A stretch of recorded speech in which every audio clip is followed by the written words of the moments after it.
Pour engager une démarche développement durable au sein d'une organisation, l'implication des parties prenantes dès le démarrage du projet est un gage majeur de réussite. La norme NF-ISO 26000, qui établit les principes et méthodes de mise en application du concept de responsabilité sociétale, définit les parties prenantes ou parties intéressées comme des organisations ou des individus qui ont un ou plusieurs intérêts dans une décision ou activité quelconque d'une organisation. Concrètement, les parties prenantes d'un établissement d'enseignement supérieur et de recherche sont les étudiants, les personnels administratifs et techniques, les enseignants-chercheurs, les fournisseurs, les collectivités territoriales, les ministères, les organismes qui accompagnent les évolutions de l'ESR comme la CPU ou la CGE, et bien d'autres. La liste n'est ici pas exhaustive, mais l'analyse approfondie des intérêts et du pouvoir relatif de chacun est indispensable pour identifier des préoccupations et objets de travail convergents et pour déterminer le rapport bénéfice-risque de chacune des parties prenantes. On pourra ainsi les intégrer dans notre démarche là où elles sont les plus pertinentes. Au sein des établissements d'enseignement supérieur, les étudiants sont une partie prenante et un levier majeur à mobiliser dans le cadre de projets et démarches de développement durable. Nous vous proposons ici un focus sur l'implication et l'engagement des étudiants dans ce type de projet d'établissement.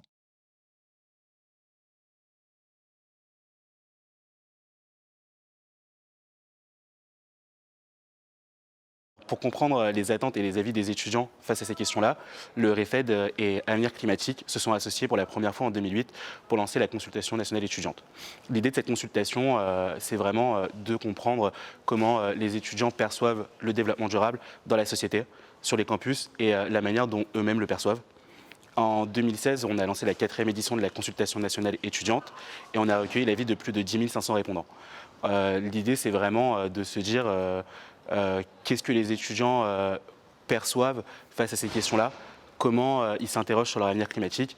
Et pour nous aussi, c'est un moyen de construire notre plaidoyer et de permettre de porter la voix des étudiants auprès des institutions nationales et internationales au moment de débats portant sur les sujets climatiques.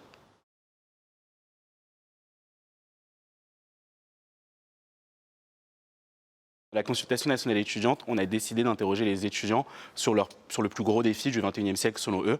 Il y a deux tendances qui se sont dégagées. La première, c'est la lutte contre le changement climatique et la seconde, c'est la lutte contre l'épuisement des ressources.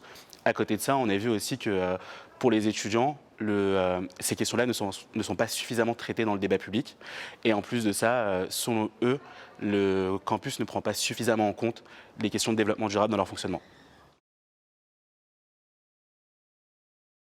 Déjà actuellement, ce qu'on peut voir, c'est qu'il y a une forte mobilisation des étudiants par rapport justement aux questions climatiques.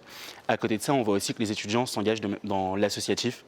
Il y a une forte majorité des étudiants qui s'engagent dans des associations sur leur campus ou en extérieur. Il y a aussi des associations, en tout cas pour les étudiants qui se sont engagés, qui portent des projets en lien avec le développement durable. À côté de ça, on voit aussi que 3/4 des étudiants s'engagent dans leur quotidien pour les questions de développement durable. Donc ça peut être des gestes simples comme le tri des déchets ou un changement du régime alimentaire en favorisant des produits bio, locaux et de saison. Alors on voit que les étudiants ont envie de s'engager et ils le font, mais ils n'ont pas envie de le faire tout seuls. Ils ont besoin de l'accompagnement des établissements. Et en plus de ça, ce qu'on a aussi pu voir, c'est que 80% des étudiants souhaitent intégrer dans leur futur métier les enjeux du développement durable.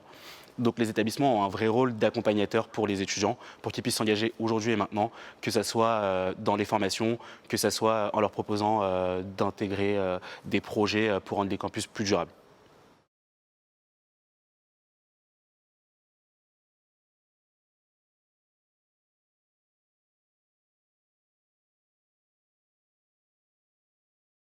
Donc je pense particulièrement à un projet qu'on a pu mener grâce à nos étudiants qui concerne la valorisation des biodéchets produits par l'activité de restauration collective. Donc, l'établissement dans lequel je travaille gère la restauration collective en propre et nous mettons en place un cahier des charges qui vise à travailler sur l'approvisionnement, sur la composition des plats et des menus, mais aussi sur la prestation en termes d'impact environnemental et notamment la valorisation des déchets. Les étudiants ont souhaité aller plus loin et ont proposé de valoriser les biodéchets qui étaient produits par l'activité de restauration au travers d'un compost qu'ils gèrent eux-mêmes. Donc en fait, ils sont venus voir ma collègue qui était référente développement durable en 2011 pour exprimer leur souhait de travailler sur cet axe-là. Il se trouve que la métropole dans laquelle nous sommes situés avait la possibilité, offrait une possibilité aux restaurations collectives de pouvoir gérer leurs biodéchets et les valoriser via du compostage. Et donc nous avons monté un dossier et nous avons pu bénéficier de l'accompagnement de Rennes Métropole. Donc grâce à cet accompagnement, les étudiants intéressés et les personnels qui le souhaitaient ont pu être formés à la gestion d'un compost et on a pu bénéficier d'outils et de matériel pour pouvoir mettre en place ce compost. Donc actuellement, nous gérons ce compost sous forme d'andin. Cela notamment est possible parce que nous avons un campus qui est suffisamment grand avec des espaces qui permettent de l'aménager. Et du coup, ce compost est aussi valorisé en interne au niveau de l'établissement, au niveau des bandes fleuries et dans certains TP, travaux pratiques, et via une plateforme agroécologique. Lors de l'année 2011, il y a eu un projet monté par Rennes Métropole qui consistait à aider la restauration collective à valoriser leurs biodéchets. Et c'est à l'initiative de ce projet-là que des étudiants de AgroCampus Ouest ont demandé à la responsable développement durable de l'école de monter un dossier pour se faire aider par Rennes Métropole sur ce projet. C'est un club qui est géré par l'association ADAO, qui s'occupe du développement durable en général. Il y a donc différents clubs tels que le club poux, le club ruche, le club potager. Et donc le club compost est géré par l'association ADAO qui existe depuis une dizaine d'années à peu près. Pour assurer la pérennité du club, les étudiants de 3e année organisent au début de l'année scolaire des recrutements des élèves de première année afin de leur montrer, de savoir leur motivation tout d'abord et ensuite de leur montrer comment s'occuper de l'association dans son organisation, mais aussi pour les plannings de compost, etc.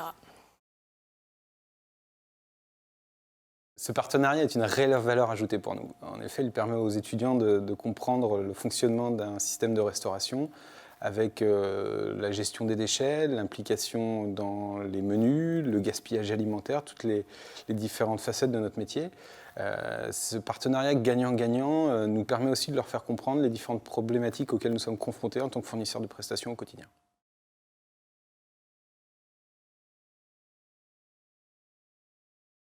L'exemple d'AgroCampus Ouest illustre bien l'enjeu de prendre en compte l'ensemble des parties prenantes d'un projet, de mobiliser différentes postures et d'instaurer un dialogue permanent. Être à l'écoute des besoins exprimés, prendre en compte les expressions parfois tendues, rendre compte des avancées, des résultats. Impliquer des étudiants dans les projets de développement durable de leur campus, c'est un moyen très concret de leur permettre de développer des compétences en parallèle de leurs formations universitaires. Les étudiants développent des compétences transversales, notamment en termes d'organisation, de management, de savoir-être. Cette partie prenante est un acteur difficile à mobiliser dans le temps. Alors pour s'assurer de la mobilisation des étudiants sur le long terme, il est important de garantir la continuité des actions engagées grâce à la transmission des informations via un tuilage entre les promotions d'étudiants. On veillera ainsi à la traçabilité des actions réalisées, mais aussi aux difficultés rencontrées de façon à faire avancer chaque année le projet mis en place.